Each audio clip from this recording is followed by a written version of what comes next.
Para saudara dan saudari yang Tuhan cintai, selamat pagi dan selamat bertemu lagi dalam renungan harian dari Paroki Santo Petrus dan Paulus Argapura, edisi hari Selasa tanggal 31 Agustus 2021.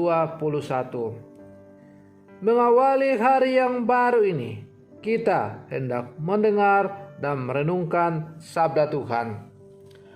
Marilah sebelum kita mendengar dan merenungkan sabda Tuhan, kita berdoa. Dalam nama Bapa dan Putra dan Roh Kudus. Amin. Allah Bapa Maha Kuasa dan Kekal, sungguh penuh wibawa sabda Putramu yang telah Kau sampaikan kepada kami. Kami mohon, perkenankanlah kami mewartakan kepada sanak saudara kami dan siapapun di sekitar kami bahwa Yesus adalah Sang Juru Selamat. Bersabdalah ya Tuhan, kami siap untuk mendengarkan. Semoga sabdamu yang hendak kami dengar dan renungkan untuk mengawali hari yang baru ini semakin mengarahkan hidup kami untuk semakin terarah kepadamu. Terpujilah Engkau Bapa, Putra dan Roh Kudus, kini dan sepanjang segala masa. Amin. Para saudara dan saudari yang Tuhan cintai, sabda Tuhan yang hendak kita dengar dan kita renungkan untuk mengawali hari yang baru ini diambil dari Injil Lukas pasal 4 ayat 31 sampai 37. Tuhan bersamamu. Inilah Injil Tuhan kita Yesus Kristus menurut Santo Lukas. Sekali peristiwa, Yesus pergi ke Kapernaum, sebuah kota di Galilea. Di situ Ia mengajar pada hari Sabat. Orang-orang takjub mendengar pengajarannya, sebab pengajarannya penuh kuasa. Di rumah ibadat itu ada seorang yang kerasukan setan. Ia berteriak dengan suara keras, "Hai engkau Yesus orang Nazaret, apa urusanmu dengan kami? Engkau datang hendak membinasakan kami. Aku tahu siapa engkau. Engkaulah yang kudus dari Allah." Tetapi Yesus menghadik dia, katanya, "Diam, keluarlah daripadanya."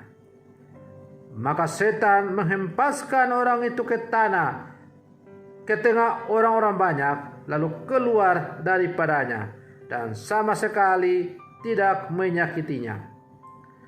Semua orang takjub dan berkata satu sama lain, "Alangkah hebatnya perkataan ini. Dengan penuh wibawa dan kuasa Ia memberi perintah kepada roh-roh jahat, dan mereka pun keluar." Maka tersiarlah berita tentang Yesus kemana-mana di daerah itu. Demikianlah sabda Tuhan.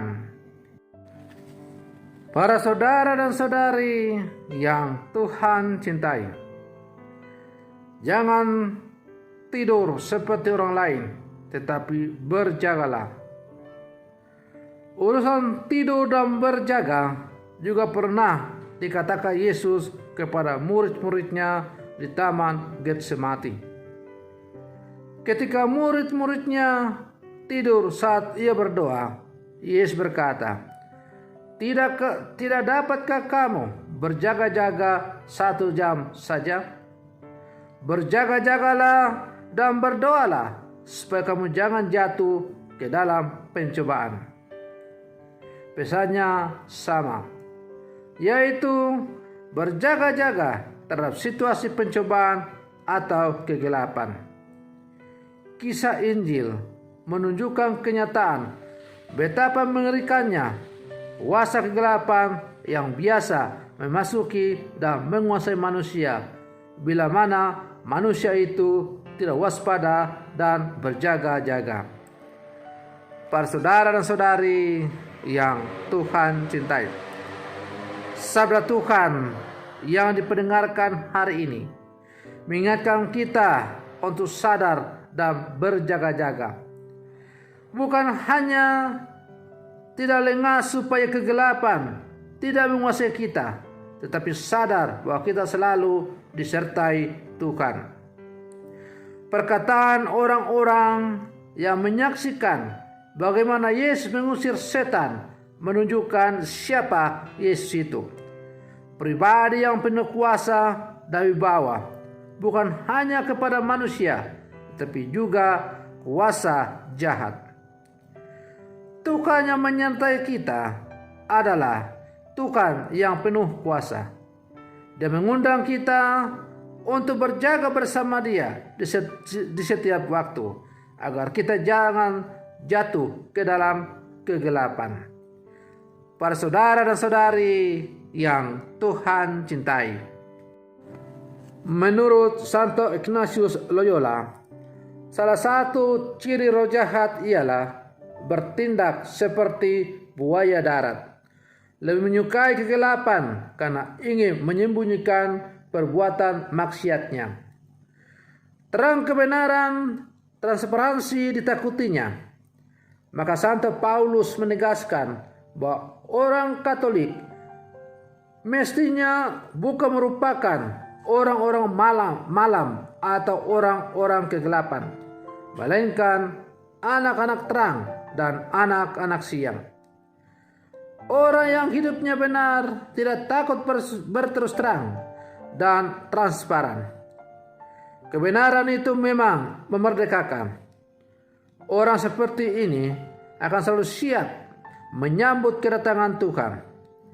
Sementara orang yang hidupnya tidak benar selalu bergerak dalam gelap karena takut ketakuan.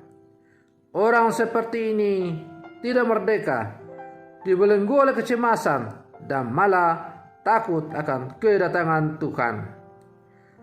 Para saudara dan saudari yang Tuhan cintai,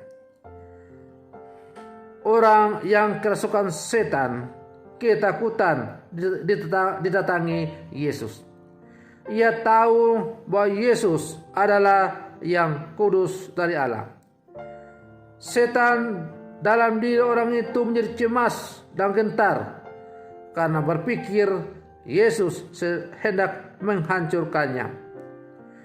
Orang yang dikuasai oleh roh jahat memang takut pada orang-orang yang hidupnya suci dan benar. Anak-anak kegelapan sebenarnya gentar pada anak-anak terang.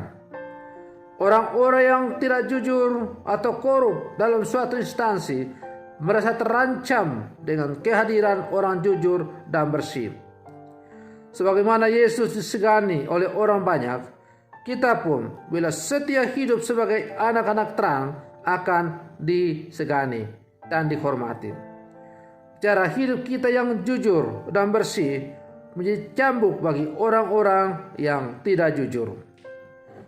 Para saudara dan saudari yang Tuhan cintai, sebagai murid-murid Yesus yang hidup di zaman sekarang, kita diajak untuk selalu berjalan dalam terang kuasa dari Tuhan kita Yesus Kristus.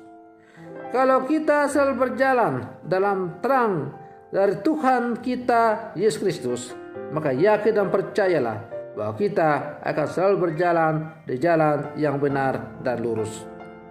Maka para saudara dan saudari yang Tuhan cintai, marilah sebagai murid-murid Yesus yang hidup zaman sekarang, kita terus berjuang untuk hidup dalam terang bimbingan Tuhan kita Yesus Kristus. Semoga kita semakin layak disebut sebagai murid-murid Tuhan. Semoga demikian. Selamat pagi.